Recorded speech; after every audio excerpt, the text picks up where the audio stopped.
Hey, it's Mark with Mark's Dodgers Cards. In today's video, I'm going to be laying out the top 10 most rare cards in my collection by grading from PSA and SGC. I got this idea from a video that Sammy Thunder did before the holiday. I thought it was really cool and figured I'd do one as well. Most of my collection is not rare. It's mostly 50s and 60s cards, 70s cards, junk wax cards.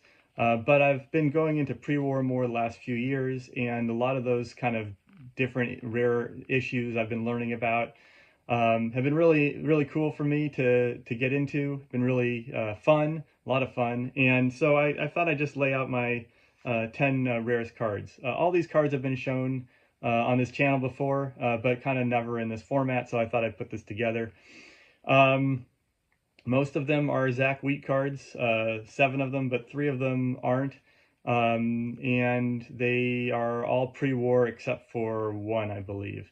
So anyway, I thought it'd be fun to do this. So I'm going to turn the camera around and show you the cards in order from least to most rare.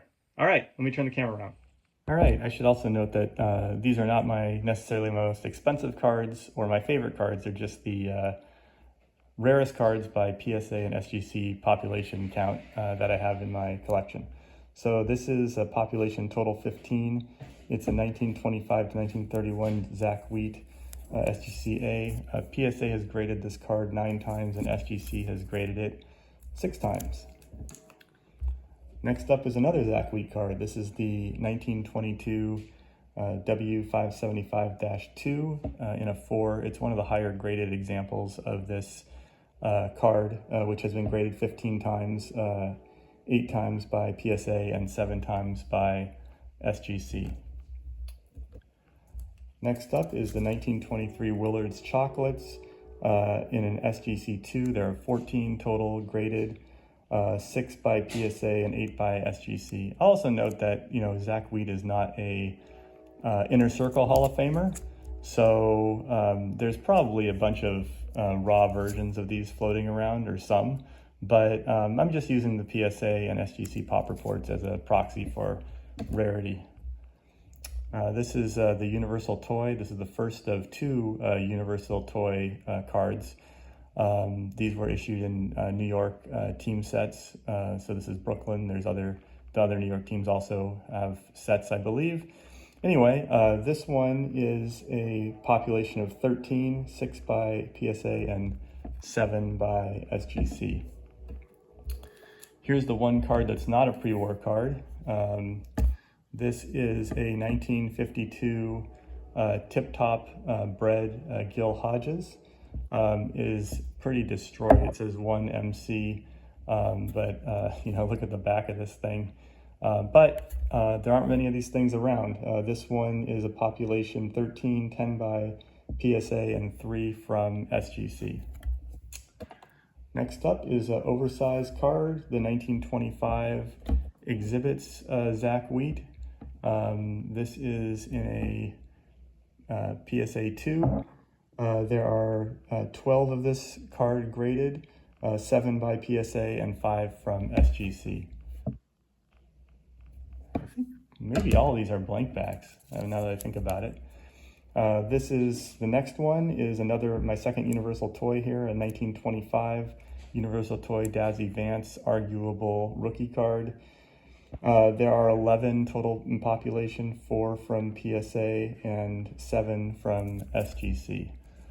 I'll also note that I looked at these population counts a few weeks ago, so it's possible another got graded here and there, but who knows. All right. Now the top 3. This one has a population of 10. This is the 1916 Famous and Bar Rube Marquard. I really like to have a Hall of Famer.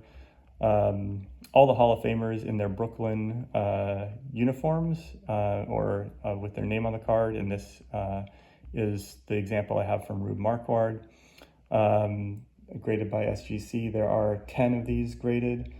5 from PSA and 5 from SGC, and there you can see the Famous and Bar on the back. So I guess not a blank back, but it's actually another one's not a blank back too, but it has the company on the back. All right, next is this very small, I've shown this a few times, 1930 Bagger Chocolate Dazzy Vance. Here's a little closer look at it. And here's the back. Chocolate Bagger es más popular. Anyway, this has a population of 4. They are all graded by PSA, and there are none graded by SGC that I could find.